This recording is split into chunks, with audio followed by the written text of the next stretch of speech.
Over the last week, something incredible has been happening on college campuses. Or face suspension. We demand divestment. Protests have been sparking up in support of Palestine and against many of those Ivy League campuses' support for the Israeli state and what they are doing with their operations in Gaza. Now, one of the largest protest happening that has rocked the nation recently has been the protest at Columbia University. On April 17th, 2024, one of the Columbia University student Twitter accounts posted this. Breaking. As of 4 a.m. this morning, Columbia University students have occupied the center of campus, launching our Gaza Solidarity encampment. We demand divestment and an end to Columbia's complicity in genocide. And they harken back to the 1968 Columbia University liberated zone in protest to Israel's actions in Gaza and the West Bank before. Now, even though this is one of the most prominent protests going on in the country, it is absolutely not the first in this. Oh, geez, what the heck? Now, even though this is one of the most prominent protests, it is absolutely not the first for Israel's assault on Gaza. One of the first actually was Vanderbilt's Gaza Solidarity encampment. It reached 28 days as of yesterday and only has just a couple of people and almost got no eyes on it. They actually made one of these really cool banners on one of the tents that they had. Vanderbilt protesters expelled, 3. People who have assaulted other people, though, 0. Really taking a look at the priorities that Vanderbilt has. Now, the protest originally was relatively small. Only a couple dozen people that were on the lawn camping out to protest Columbia University's many policies giving preferential treatment to Israel and Israeli students on the books. Okay.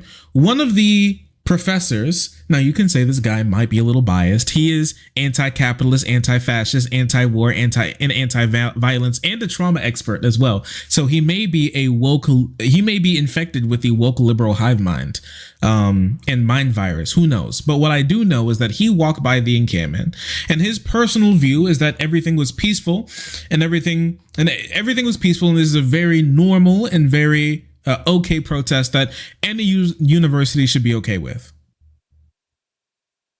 The university disagreed. The university actually said that this encampment was illegal and blocking the ability for students to have a decent time at school, and also violated many of their rules against types of protests that can be had. And so they began communication with that protest group, trying to get them to leave the encampment zone without doing anything. Now, the demands from that encampment, from the original protest and the protest as of now, is actually on this website right here, Columbia University Apartheid Divest. Their demands that they had: financial divestment, basically saying stop giving money to Israel for its role in its role in ethnically cleansing Gaza, the West Bank, and Palestinian territories as a whole. Columbia University actually has an enrollment plan and program with Tel Aviv University. And remember Tel Aviv University, because that's going to become very relevant in just a bit. That allows students from Tel Aviv to travel to the United States and New York to study at Columbia University. They said stop that, to stop legitimizing what Israel is doing. Stop the displacement. No land grabs in Harlem either. One thing Columbia is doing is, as Columbia as a university expands, it encroaches on other neighborhoods, historically black neighborhoods in New York. They also want Columbia to stop doing that as well and repay some of those people who have been displaced by Columbia's expansion and the destruction of those neighborhoods that have historically been a part of New York's cultural lifeblood. That's another thing that they want stopped, as well as policing on campus, the use of police force on campus by campus officials and university heads. They want that to stop, and stop the silence from the university heads on what's going on. They want them to speak out, to say that what's going on, what Israel is doing to Gazans and Palestinians is not right. That's what they planned. Now, the Columbia University was like, F all that noise. And they told them that they had until 9 p.m. to clear the lawn, with negotiations still going on. Per multiple sources on and off campus. There's a significant number of NYPD outside ready to move in. And so this is a video of that as NYPD are standing outside of the Colombia gates. This is right in front of the lawn that they were protesting on, actually, ready to move in and arrest everybody, beat people, maybe even shoot them. Who knows? They are the NYPD at the end of the day. You never know what they could be up to, you know? No, they'll strangle you on the side of the street for selling loose ciggies, so anything could happen. At this time, as it was known that the university was going to start using force, violence against these protesters for sitting on a lawn, more people started to come out in support of the protesters, not just the original couple people who were there themselves. The university, though, while looking at all of this, decided that they weren't going to back down. And they were actually going to double down on all of the threats that they made against their own students and decided to keep going. And this is when the Columbia University president herself dropped a statement and said that this morning I had to make a decision that I hoped I would never have to make. I have always said that the safety of our community was top priority and that we needed to preserve an environment where everyone could learn in a supportive context. Out of abundance of concern for the safety of Columbia's campus, I authorized the NYPD to begin clearing the encampment from the south side of Morningside campus that had been set up by students in the early hours of Wednesday morning. So straight up just starting arresting, removing these people who were only sitting in a lawn that they said that they didn't want there. Why did they do this? In my personal opinion, one of the big reasons why I think is because it is an anti-war, Israeli occupation protest. That's what this is. I think a lot of it has to do with that. Specifically, a lot of people around the world are very, very against these types of protests. They call it all sorts of things. Anti-Semitic is one. In France, just to name one thing, it is actually it has been made illegal to protest against Israel several times in the country, at least twice. Illegal, straight up illegal. You cannot be anti-Israel. You can't be pro-Palestinian, period. You can't do it. It is illegal. So to say that this doesn't have precedence around the world is absolutely ridiculous. In Europe, again, in the United Kingdom, cut back on the ability for you to protest as well. And around the country, they're doing the same. I mean, in some of these places, it is actually illegal for you to want to boycott Israel and also work with the government itself. And that was even held up by the Supreme Court. The ability for the government to restrict your speech so much that you can't disapprove of things a foreign government is doing while still working for the government. Now, obviously, as news of this spread, and as protesters started to get arrested by the police as they began sweeping the area, more and more people started to come out, and some even built a line started building a line to stop the police from being able to single out certain people as easily and stand with the students who are standing with Gaza and the Palestinians who are being brutalized by the Israeli government right now. Now, things didn't stop right there. All right. If they did, we would have a much different story on our hands. But things got really big, really, really quickly. All right. As this happened, NYPD police started to move into campus. Some of the police chief was there as well, and they began arresting people where they sat. They told them that if they resist arrest, that they're going to be facing additional charges, that they had to move, and if they didn't move, they're going to be in violation of the law, as per what the campus told them. What would happen, and obviously everybody was recording everything that they were doing.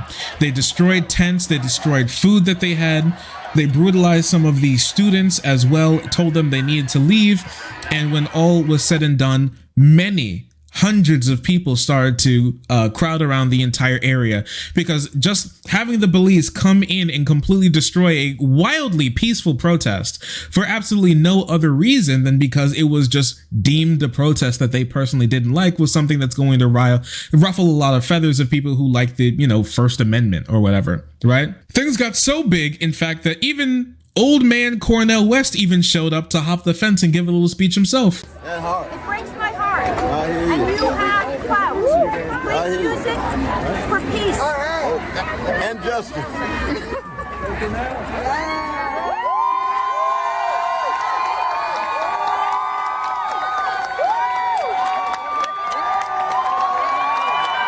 So yes, old man Cornell hopped the fence to join them on the lawn in this protest. Yeah, it's pretty cool. You know, I mean, it was the first time that man has moved like that in quite some time. And something else that was happening is while this entire protest was happening, there were actually Jewish and pro-Israeli murdering children protesters who were beginning to set up as well. As you can see here on the outskirts of the lawn where the encampment was happening, they start to bring out all of their neatly packed Israeli flags to come protest against the idea that actually Gazan children don't deserve to be blown up. But something that also was stupid was the idea that Columbia University could tamp down this protest simply by using the force of the state against the people who make the university what it is, the students. No, those people didn't get away with nothing. They actually got arrested. 108 pro-Palestinian protesters arrested on the lawn of Columbia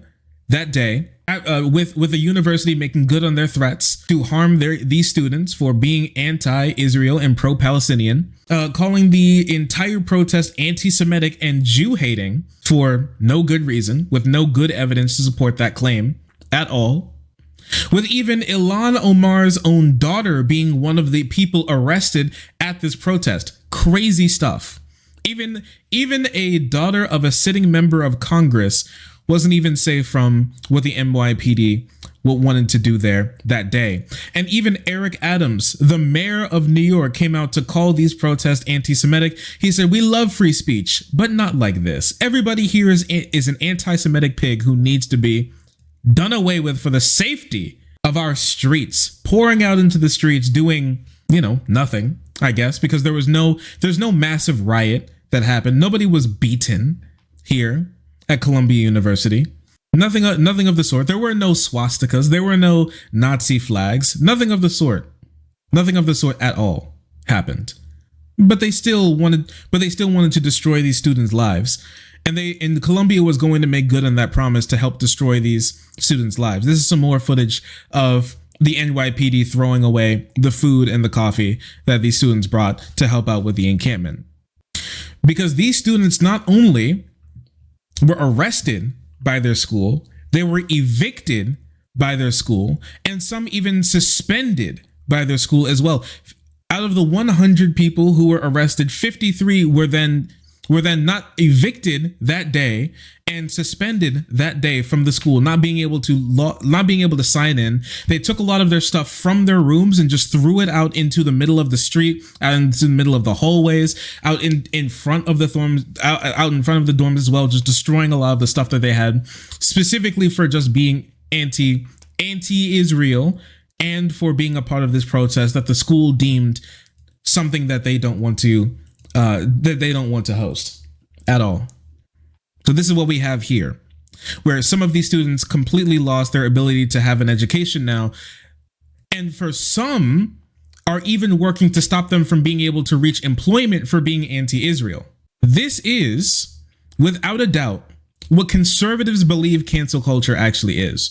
A lot of them want to say that cancel culture is real when you say things, when you fly Nazi flags, or when you say incredibly terrible things about this or that minority group or women, or say something wild online, or when you get banned, like that's what canceling is. No, this is what's more like what actual canceling is. When there's a concerted effort, not only by a couple people who don't like you, but by not only by this meme is very real, like apps or media organizations that don't like you. No, not only that, but the state itself, a state, and possibly two states, not only the Israeli government, but the United States government making a concerted effort to stamp on your free speech, to put you in jail, to destroy your life for going against what the state deems as reasonable protest. They're throwing around just the word anti-Semitic like it doesn't even mean anything anymore. And it does. They're very real anti-Semitic people. We'll even talk about them today. One of them is even Benjamin Netanyahu, an actual Holocaust denier who didn't even believe that Adolf Hitler hated Jewish people. This is what we're talking about right here, the hypocrisy in this right now, because it isn't just what's going on in Colombia. Also, it's happening in other places around the country, how the rise in punishments have escalated for students who come out in support of the Palestinian people. I'm not talking about people who cheer on Hamas killing people. I'm not talking about the people who cheer on like either like the death to Jewish people or something. I'm talking about people who simply just believe that their schools or the places that they work with or for or study or the people that they surround them should be in support of people who are under bombardment by supposedly one of the strongest, by an actual nuclear power, who are under bombardment by an actual nuclear power, 2 million people, half of them children. These are the people. This is what happens when you support these people. This is actual cancel culture. And we'll talk about all of this like in totality in just a moment. But in other places, in Vanderbilt University, they sat in one of the offices of one of the university officials, and they were arrested and suspended for that, for simply sitting in the office. Were they threatening them? Did they have weapons? Was it like January 6th where they had guns and pipes and all sorts of things? Did they come in with like zip ties? No. They were there simply to ask for they were there simply to ask for a divestment from Israel, and they were arrested and suspended and evicted, and their name and their face plastered around by organizations affiliated with the Israeli state in an effort to specifically find places where they could possibly work in the future and preemptively put their name in a book of dirty names of people who hate Jewish people who need to be stopped for nothing but sitting in a room and wanting to ask somebody to divest from the state of Israel and their crimes against humanity that have been well documented by independent researchers across the world. That's it. That's it. And this is what we're up against as protesters. This is what we're up against as protesters, because this isn't just something that I'm saying, okay? Ynetnews.com. This is an Israeli news publication. It is up there with one of the largest and most prolific Israeli news organizations in the entire country. Okay? Ynewsnet posted this not too long ago: shaming and pressuring donors, Israel's strategy against anti-Semitism on college campuses. And this is their goal. And they just write this. Well, what the things that Israel is going to be trying to do here, okay? Publicizing the names of those generating anti-Semitism on campuses, both students and faculty, and impacting the employment of those identified as perpetrators of anti-Semitism.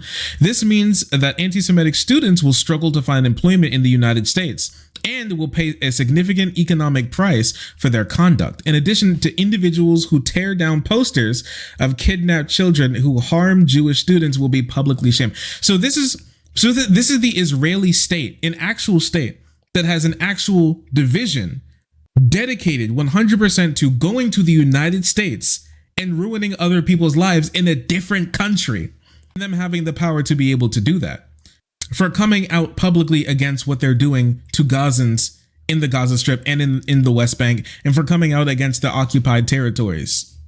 When you get censored by the state because you said from the river to the sea on behalf of a state that says the same thing as they genocide a category of people. Yeah, just so we all understand here. This is so we all understand here. You lose you get censored and you lose employment on behalf of another state that contacted your state that uses the same exact language.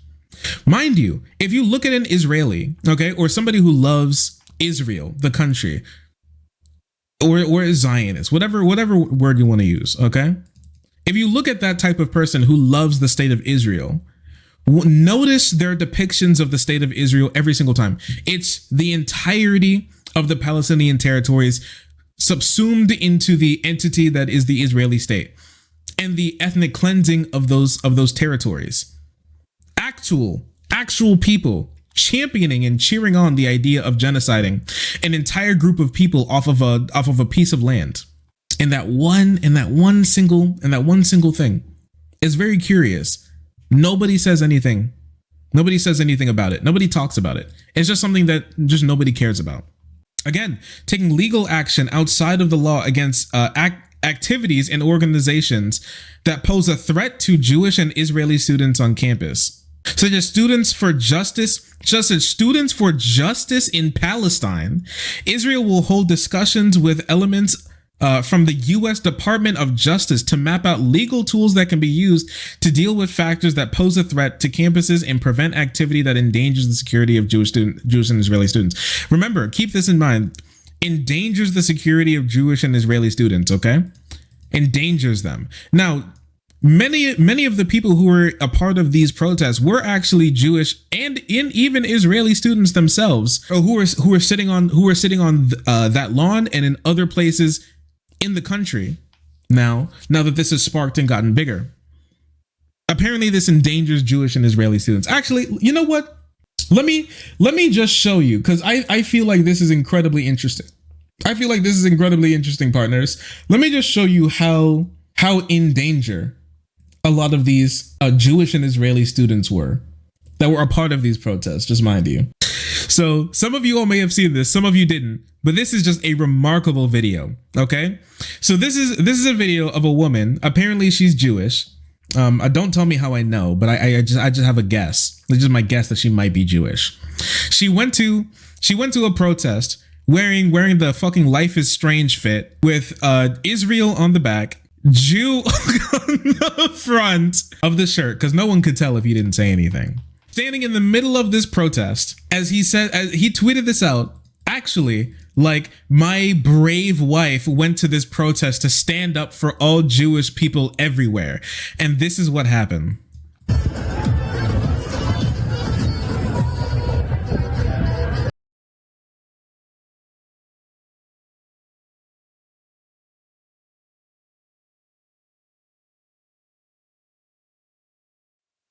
I got to turn this off now because I don't want to get demonetized. But yep. As she's literally standing there, somebody's actually folding one of their protest signs. People are dancing. People are playing drums. Sitting on the sidewalk. Nothing. As he looks around, just a bunch of people standing around. And you know what happened to this woman? Nothing. And let's just be honest with ourselves here. This man put his wife in a Jew Israel shirt specifically to get his wife punched in the head. Let's just be honest with ourselves. This guy is using his wife as a human shield to get her punched in the head, to get a Twitter video out of it, in an attempt to make Jewish people look like they're the victims in this protest, and the violent mob of piranha Hamas supporting demons will eat your bones if you walk into these protests as a little innocent Jew boy. It's wild. This is a level of delusion that I've never actually seen before. It's a hilarious video. It's genuinely hilarious, dude. You walk into the middle of a protest with a Jew shirt, hoping to get punched in the head for a Twitter video, and nobody cares. It's even funnier when this happens because just one of the Jews for Palestine protesters come up and be like, "Hey, look. Sorry, we don't all think that blowing up tens of thousands of children is actually a cool thing and unavoidable by the state of Israel. They actually could have avoided it a whole lot. After this, and after literally nothing happened, she then decided to go on a screaming match to scream at the protesters. I am not afraid. Look at my face. I am not afraid. Put my face on camera. Show my face. You know, the craziest thing about it is that she's like, show my face on camera. No one's even recording. No one's recording. The only person who's recording is her husband, who she went there with. Nobody's recording her. Nobody even cares. The people next to her are like, bro, shut the heck up. We're playing the bongos, dude. We're vibing on the bongos right now, man. That cool, who asked? Yet no one asked, man.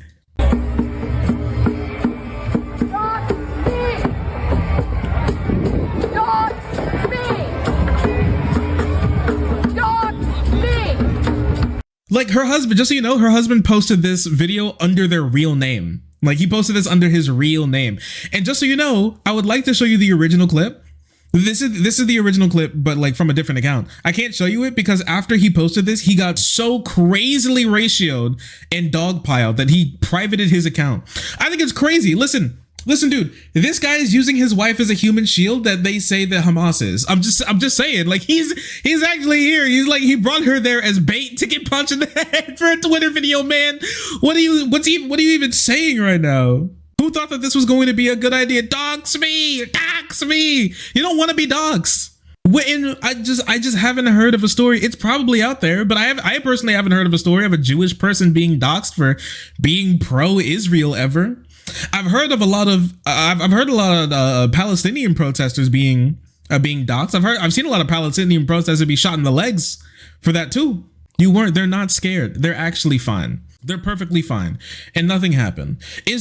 Are there people saying some things that are anti-Semitic in these protests? I can absolutely assure you that some people definitely are. I've seen some videos of people saying stuff that I would personally believe would be categorized as anti-Semitism, or is just genuinely a crazy thing to say. Sure. Are these protests themselves anti-Semitic? No. These protests are open for anyone to join. Anyone and anybody can hop in and join these protests. Just show up. You just walk in. Congratulations. You're a part of these protests. And a part of this, we know for a fact that Israeli-linked organizations have specifically sent in agitators and even paid people to wear scarves and cover their faces and say inflammatory anti-Semitic things to be able to record them, to put them online, to make these protesters look bad as a part of Israel's Hashbara.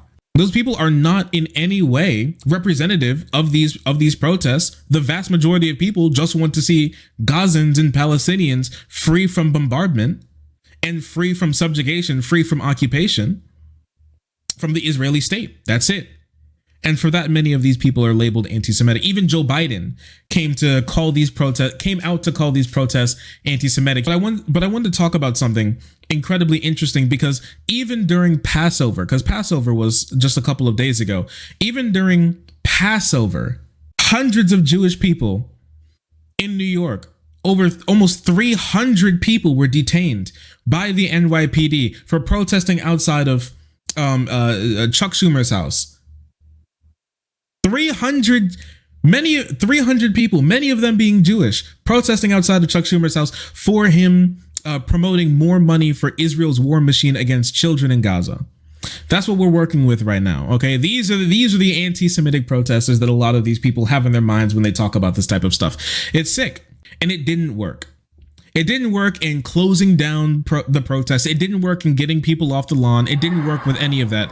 All it did was have more people come out and support Gaza stronger, with a much bigger sense of urgency, watching their university tumble into absolute madness. And when I say madness, I mean real madness, because as Columbia University came out to say that these protests were incredibly anti-Semitic, they actually brought on Colombia's president into Washington to grill her. Obviously, the pro-Israeli ones were like, isn't everybody super anti-Semitic? They hate Jews, don't they?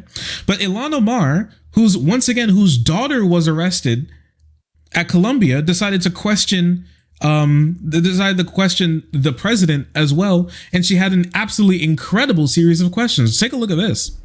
We have had pro-Israeli demonstrations on campus. No. But just not, a protest that was not, against Muslims. No, I have you not seen one against Arabs? No, I have not. Have you seen one against Palestinians? No, I have not. Have you seen one against Jewish people?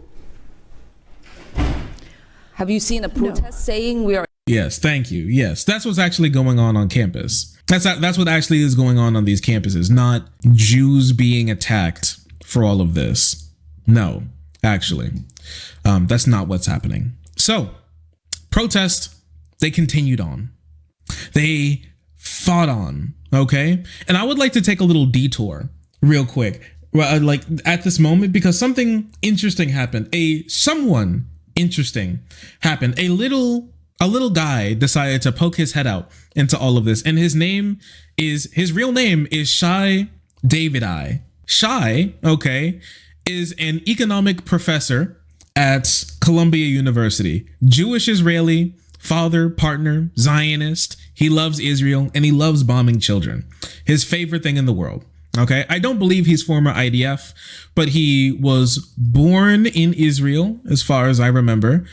He is educated in Tel Aviv University, and he loves Israel more than anything in this world. Okay, and Shai specifically made himself known in this protest in Colombia for being one of the people who have been being one of the only professors to come out and be so staunchly, wildly, crazily pro-Israel on the same night as these protests. Remember, I showed you a couple people with Israeli flags coming out. Some faculty members and some Israel-loving students decided to come out with their flags, blast the worst music I've ever heard in my entire life, and fly their Israeli flags right outside of the encampment.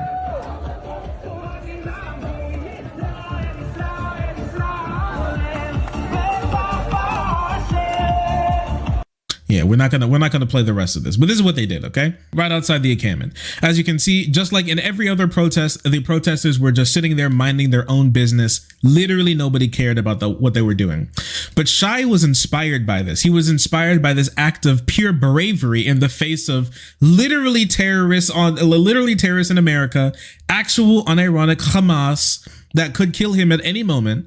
He decided that he was going to help lead a pro-Israeli, anti-Palestinian rally on campus as well. He did this, and here's a little clip. This clip's been going very viral. Right now, we are not okay. They're not okay, all right? Right now, we are not okay. He's very not okay. They are suffering. They're bleeding from their eyeballs. It's terrible things going on right now for Poror Shai. He's stomping his foot. He's stomping his foot. He's so not okay. Things are going terribly for him.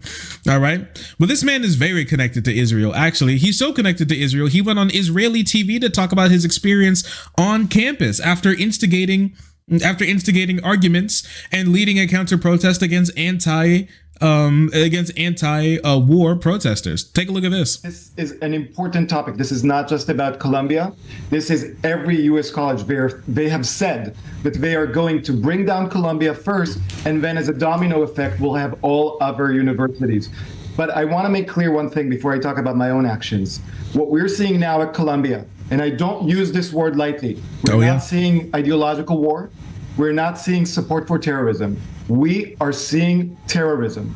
Last night, we had at Colombia a protester, one of the protesters in the student mob, holding a sign calling the El Qassam Brigade, the Hamas military wing, to kill Jewish students with a arrow pointing at the Jewish students that were standing there. Right? We are seeing Hamas on campus. I'd love to see some proof of that. Yeah, I'd absolutely love to see some proof of that. If he has any, he can definitely show it. But yes, yes, you've heard it here first. The students are Hamas. The kids are Hamas. America, if it does nothing, is Hamas. You are Hamas. All right. I looked under my bed. I saw it. I saw monsters. I called them Hamas. They left. They left immediately. This is a man who's calling his own students Hamas. He's calling his own students protest. He's saying basically that they would deserve to get bombed.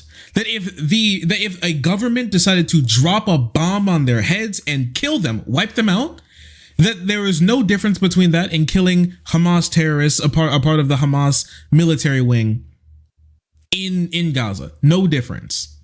They're actually terrorists. Like he's saying his students belong in Guantanamo Bay. How in the world can you be a student and want to learn under something like this? This absolute mental illness going on inside of this faculty member's head.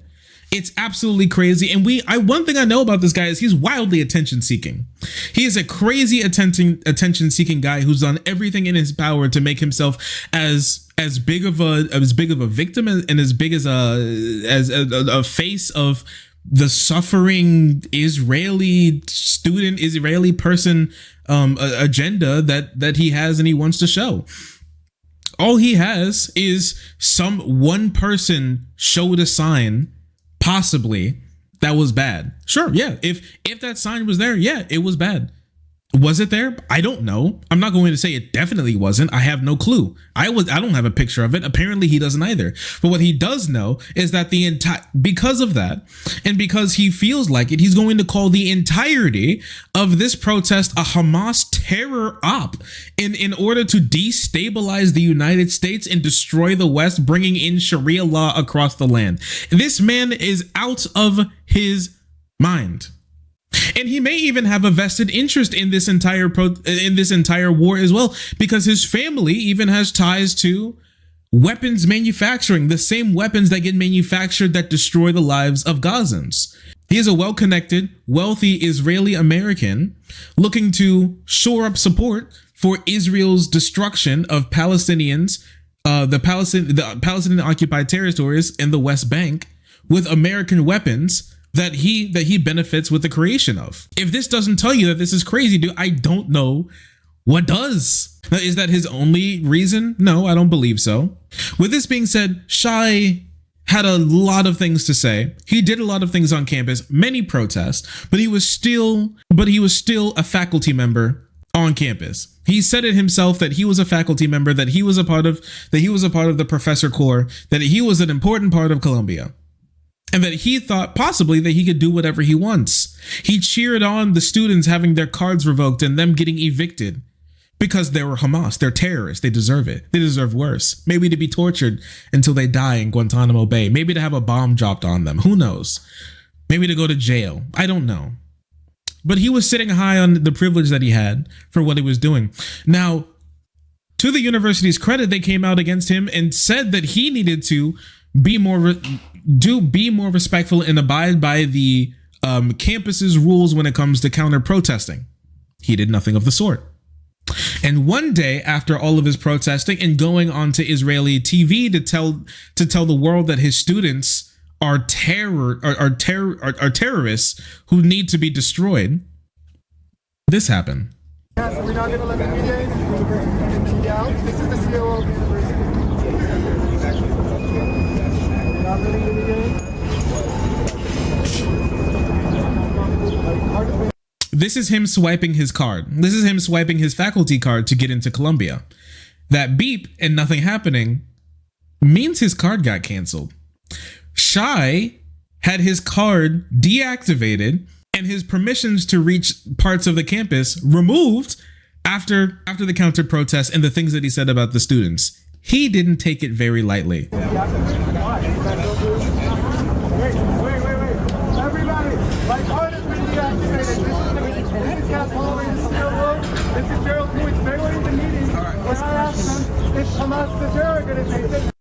Everyone, he turns around. Everyone, please listen to me. I'm being discriminating. Are you listening? Camera, over here, everyone, please. Look what they're doing to me. Look what they're doing to me. You can't do this to me. Come on, I support Israel. You can't do this to me. He said, right before he did this, he said, last time I checked, I'm a professor at university. That didn't last very long. He's a very weird person, but he's not alone with the type of things that these people are saying about protesters who want nothing more than for Palestinians to stop being killed. The White House is one of these types of people. The White House came out to say, well, every American has a right to peacefully protest. Calls for violence and physical intimidation targeting Jewish students and the Jewish community are blatantly anti-Semitic, unconscionable, and dangerous. They have absolutely no place on any college campus anywhere in the United States of America, and echoing rhetoric of terrorist organizations, especially in the wake of one of the worst massacres committed against Jewish people since the Holocaust, is despicable. We condemn these statements in the strongest terms, says the White House when asked about students not wanting them to stop providing bombs to Israel to kill more children. All right, linking all of these protests to violent outbreaks when all of these protests have been incredibly peaceful, where nobody is harmed nor intimidated at all. There are some people who have been kept out. There are some people who have gone in to specifically agitate, like that one person at Yale that we looked at who was begging people to dox her, and other people as well who tried to get in, and those people were physically blocked from joining the protest in an attempt to aggravate, to get clips to make people look bad after they tried to get people to be harmed. Terrible for the White House to not make it clear that these protests themselves are not anti-Semitic. Some people came out to say things like, videos coming out of Colombia are vile. Peaceful protest is an American right, but this anti-Semitism ain't it. It's just as vile when it was the right chanting Jews will not replace us. Now that it's coming from the left doesn't make it okay. Where in the world is anybody chanting anything like Jews will not replace us? I don't know why these people have to try to hop onto a lot of these types of situations that especially have to do with a lot of black people. Okay, remove black people from it. Lump a lot of them in as being like vile terror, Hamas and vile terrorists, and then just be like, this is just like when the Nazis were chanting in Charlottesville. No, it's not at all. Actually, not in the slightest. It's nowhere near the same thing. It's nowhere near the same thing at all. Israel isn't Jewish people. Jews are way safer in the United States than they ever have been in Israel and ever will be in Israel either. No, the idea that I think so many of these statements are incredibly anti-Semitic. Like the statements talking about how like no Jewish person is safe unless Israel exists. No, America's way safer. When was the last time 1,200 Jewish people died in the United States? When was the last time that happened? I might be messing up my my history, but I don't remember the last time that happened. I'm gonna be honest with you. But other people are comparing this to the Unite the Right rally as well. It's just the comparisons are completely ridiculous. These types of people, these violent criminals who went in to actually kill people. Some people died in those riots who were specifically against a specific group of people. Conflating that with anti-Israel government actions against a minority group is just insane to me. It's just insane to me. And yes, one of the most wild things about this is that while they come out against these protesters, this person, this guy, you've seen his face before in these pictures. This guy was actually a student at the time. He was allowed to graduate when anti-Israel war protesters are getting suspended, expelled, and stopped from being able to carry jobs. An actual neo-Nazi in a Tiki Torch riot that has become the face of anti-Semitism in the United States was allowed to still graduate and get a job. While anybody who disagrees with what the state of Israel is doing to human beings, turning them into mist and dust, is now apparently beyond the pale. This is about control of a narrative. It's not about protecting these Jewish people. Jewish people in some protests are actually attacked. There does need to be something done about anti-Semitism in this country, but I'm telling you, it's not coming from these protests. It's not coming from these protests. Eve Barlow, an ardent Israel war supporter, even came out to say Charlottesville is child's play in comparison to what's going on in Colombia. Okay? Child's play. It's child's play. This was during Passover. They were sitting down, Jewish, Arab, some Palestinian even, and people who are ethnically not connected to this war going on, sat down for Passover and had a little supper, had a little dinner. They had a little din together. Mind you, someone died in Charlottesville. Mind you, someone rammed their car into a group of counter protesters in order to kill them and killed one person in Charlottesville. And this is child's play to this person? You need your head checked. You need your head. This person might even belong in jail. They might need to actually go to jail. I don't know. It may be the only way to reform them. It's the only way to reform them. It might be the only way, the only possible way. Something needs to happen to this person. They need their head checked. They need mental health in this country is on an incredible downturn. And you could see it right here. You can see it in your everyday life. You can see it in your everyday life. People even trying to say that Ilhan Omar even came out to be like happy Passover to all Jewish communities. And they said this is like getting a happy holiday greetings from the Pharaoh himself. Where has Ilhan Omar did anything to Jewish people in comparison to keeping thousands as slaves? He looks at Ilhan Omar being like, Israel should stop bombing Arabs. And they fall to their knees like, let my people go. What are you saying? And a lot of people, they find it hard to understand this. It becomes a lot easier to understand once you finally understand that this is a conservative movement at its core. There's a reason why Benjamin Netanyahu and Israeli organizations skew so far to the right. Is because they're an ethno-nationalist, religious extremist, genocidal apartheid state. That's why. And those first couple of words that we used is directly in line with what the conservative plan for the United States is, to become a religious extremist, ethnocentric state. And I'm not sure if we're necessarily interested in an apartheid here, because a lot of those types of people even want to kick minorities out. Or like this Christian nationalist movement in the United States, this far right movement in the United States, a lot of conservatives diving headfirst into wild anti-Semitism. That's more likely to be up close and personal and connected to the Israeli mode of operation that helps Israel with the idea of a Judeo-Christian society. This is a term that was just kind of recently invented. The people who made this country, on top of being racist, rapist, PDF creatures and slave drivers, were also crazy anti-Semitic as well. So it's just completely ridiculous. But there's a reason why Benjamin Netanyahu goes to talk at the goes to talk at the Republican National Convention. There's a reason why these organizations are way more tied to the conservative movement, because a pro-war, like ethnic supremacist, religious extremist state that weaponizes tragedies like the Holocaust specifically to kill more people is something way more in line with the conservative movement than it ever is a left-wing movement in this country. So it becomes way more easy to understand this and what's going on when you understand that this movement is inherently conservative at its very core. To value those things over human life, it makes a lot of sense.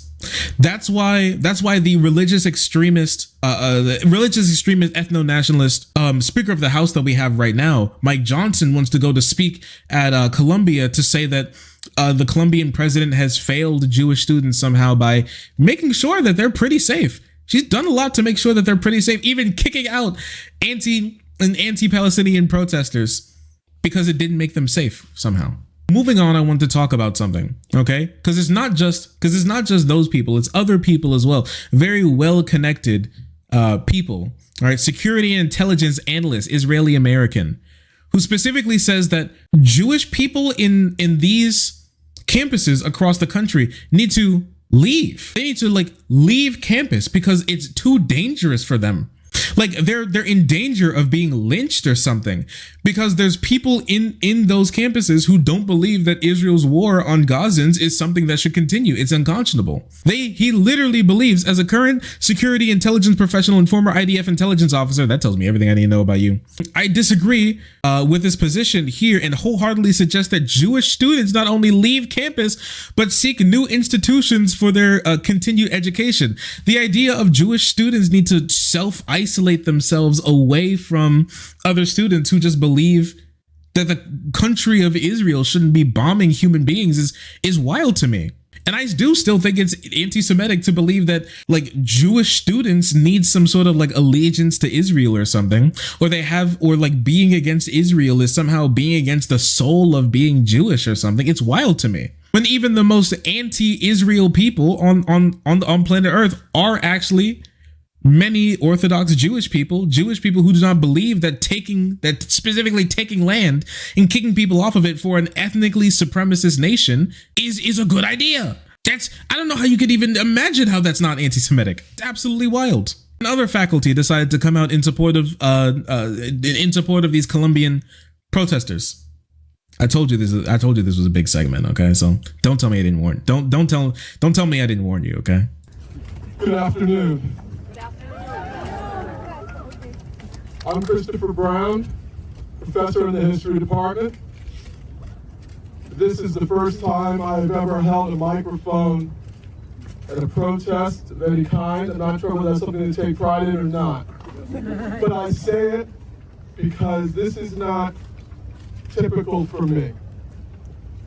I'm here because I am so concerned about what has happened at this university, with where we are now, and with where we are going.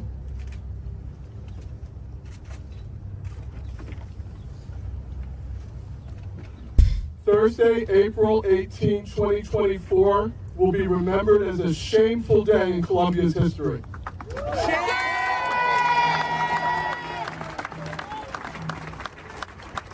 The president's decision to send riot police to pick up peaceful protesters on our campus was unprecedented, unjustified, disproportionate, divisive, and dangerous.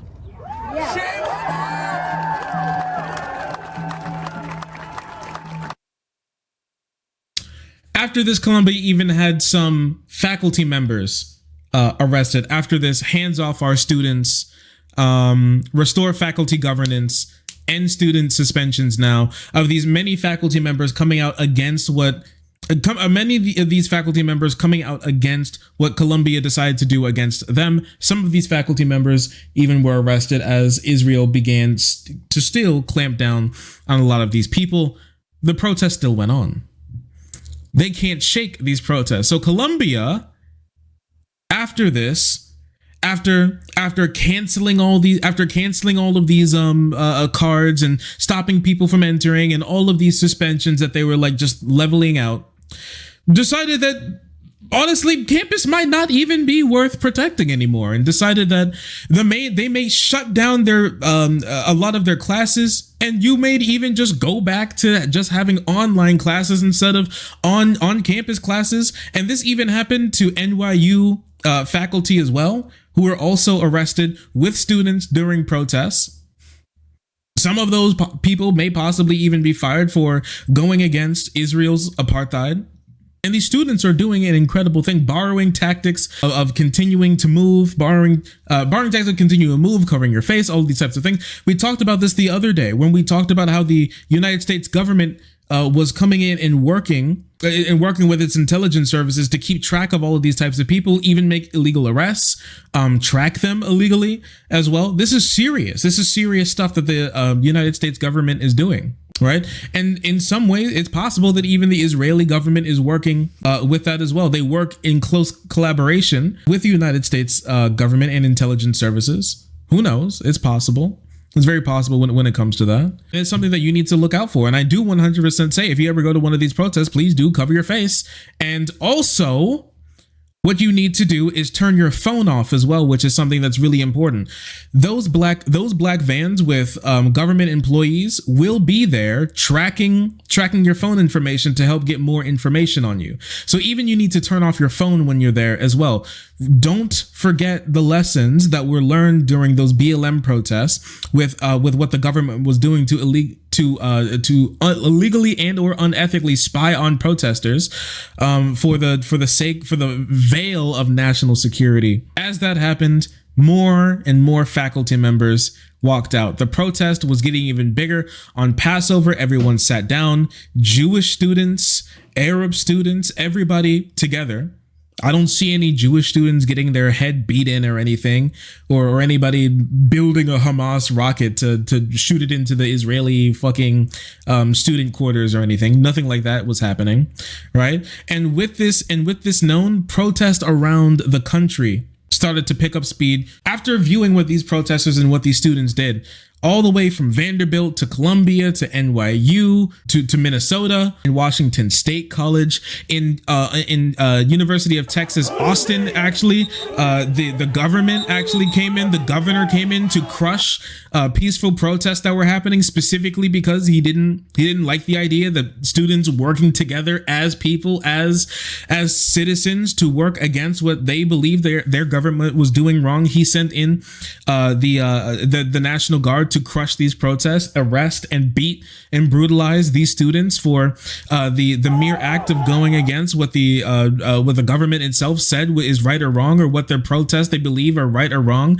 This clamp down on free speech, absolutely disgusting, on one of the largest and most influential universities in the country.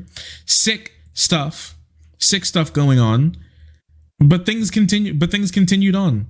The protest continued on, even in the University of Austin, Texas, and the fallout from this has been quite substantial, as even for Columbia University, as 1,400 academics across the country and the world decided to boycott Columbia for the treatment of their students and using this obscene levels of force against kids who only wanted a better world for people so far away that they could barely even empathize with, as Their lives are being taken from them by this brutal ethnic supremacist, religious extremist apartheid state that we know as Israel. But one thing that I don't want to forget about all of this is what's actually happening on the ground, why all of this is happening to begin with. All right. And to not be distracted about what's actually happening. OK, because as we're talking about this, the death toll has officially risen over 32,000 people that Israel has ended the life of in Gaza right now, not including the West Bank. And on top of that, Israel has said that they're going to go forward with their attacks on Rafah in southern Gaza, the spot where they told all of the Gazans to move to stay safe. They're going to continue bombing and increase bombardment there and send in their genocidal troops in there, who they've told that those people are animals and monsters who need to be killed and who do not deserve moral consideration, and tell them to decide who's terrorist and who's not terrorist, who deserves to have their life ended today. I'm just telling you that I think that explains a lot of the reason for why we've seen such a massive death toll, and how there's an allegedly either 1-to-1 or like 1.1-to-1 civilian to Hamas militant ratio of people who had their lives ended by Israel in the Gaza Strip. I think that explains a lot of it. No matter what anybody tells you, this toll of lives destroyed by Israel is not normal and is not justified in any way, shape, or form. And everybody knows it. It's just whether or not they're going to stand up and stop supporting Israel for it. That's the only difference that we have here. So this is what's going on right now. This is what's happening in this country, as this foreign nation is spending way too much time to help clamp down on free speech in this country and the dangers of being a protester, to stand up for civil rights and left-wing causes by this conservative apartheid state who's working with a president and governors to hamper free speech. The Israeli state is a dangerous state and has nothing to do with Jewish people. A Jewish person and Israel is not the same thing at all. A country and a person are not the same thing at all. Jewish people don't have some random alliance or need to have some alliance with Israel in any way, shape, or form. And millions of Israeli Jews do not.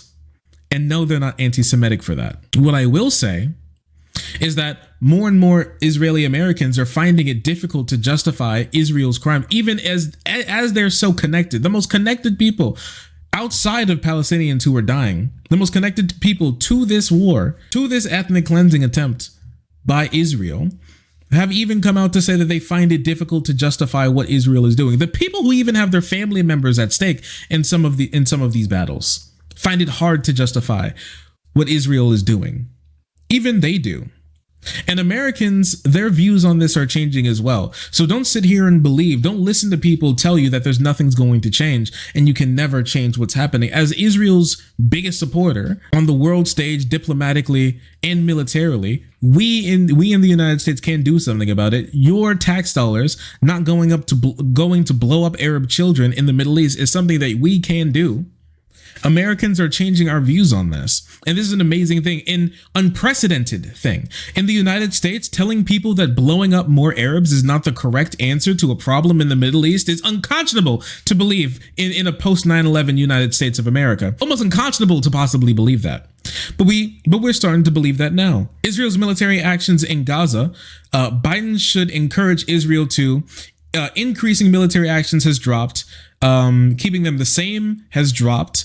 Decreasing actions has dropped as well. But the difference is decreasing military actions and stopping military actions are completely disproportionate. It's jumped 6 points and is now by far the greatest thing that people believe, that Biden should not help Israel kill more people. He should actually be telling Israel to stop. That's what your average person, that's what a large plurality of people believe in the United States now. Approval of Biden's handling of the conflict has dropped substantially to over 10 points since the beginning of the war, where a large plurality of people believe it, to now close to 1/3 of people believe that he's handling the situation well. Right? And even here, what should the U.S. do if Israel attacks Iran? most people do not believe that we should be getting super involved in this. 32% say not involved at all, and only 42% somewhat has risen, and not much at all has risen as well to 23%. Just over 1/5 of people believe that. But now only somewhat as well has risen a lot. And I think we should care about the Israeli people. I don't think 1,200 of them dying is a good thing. It's bad. It's terrible. This war is horrendous. 100% is unconscionable. Yes, we all agree with that. But right now, there's only one group of people who's having their lives ended and who's under constant, unrelenting, unprotected bombardment, and it's the Gazan people. They don't even believe that. It's the same thing with Netanyahu, how his number one goal isn't to bring back hostages. I don't think Biden's number one goal is really to bring back hostages as well. It's just to support Israel more than anything else. And yeah, I do think he could do more to bring back hostages, American hostages as well. Yes, 100% as well. It's very interesting. It's very interesting stuff with some of these polls, and shows that if you feel bad about what's happening and you feel scared and you feel worried, one thing you should never feel is like you don't matter. You absolutely matter. You talking to someone, you going to a protest, you being involved, you saying something on social media, you speaking out, you doing anything besides nothing. And sometimes even doing nothing is better than these people actively making things worse, is far better. It will make you feel better. You matter. What you're doing matters. These numbers wouldn't shift. These people's opinions wouldn't shift if you wouldn't do anything. If nobody did anything to help nobody would do anything to help protect Palestinian people in this country, nothing would happen. We'd be at rock bottom, if not worse. If the Israeli state gets to control the entire narrative, this would be a much different situation than we have right now. Don't let anybody tell you that your actions don't matter, that it means nothing. Okay? Don't let these weirdos try and tell you that, oh, if you really care about Israel, if you really care about Gaza, you would just go to Gaza and let Israel drop a bomb on you. Drop a bomb on your car. Just let Netanyahu blow up your car. Just let Netanyahu kill you. If you care about Gaza, you'd let Netanyahu kill you, because that's what people who actually care do. Don't listen to this type of stuff. It's completely stupid. A very stupid thing that a stupid person believes who just wants you to die. And not talk about how what Israel is doing, what the Netanyahu government is doing, is something that you should just accept because Israel is somehow our little special ally. They're no different than any other country on planet Earth, and in many ways, they're very much worse with how their conservative politics is coming here to help ruin a lot of American American institutions and their influence, including the Congress, by being so buddy with the Republican, with the RNC, and allowing Republicans to hold office. They may not feel like they mean much right now, but I'm telling you, they mean so much to the grand scheme of things. It's not just one thing or another thing that leads to positive change. It's everybody working together to make a little bit of change at a moment. Inches pile up to feet, and feet pile up to miles. We have a long way to go, but we've made absolutely remarkable progress, and progress that people couldn't even fathom mere 10 years ago. Keep pushing.